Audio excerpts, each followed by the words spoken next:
Tātad mums būs pirmie augi, ja? Nu tad liekam iekšā. Liekam iekšā. Sīpols parastais.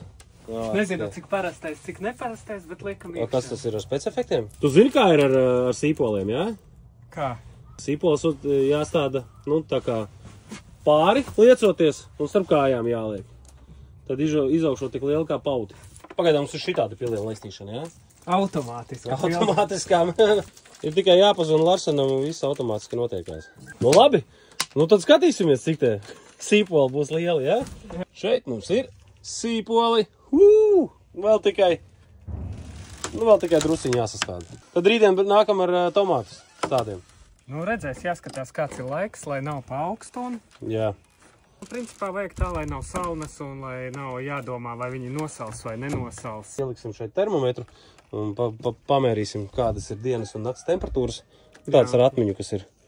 Un pastīsimies, kas notiekās. Gan iekšā, gan ārā kā ir. Ralfhaus atbrauks un izdarīs.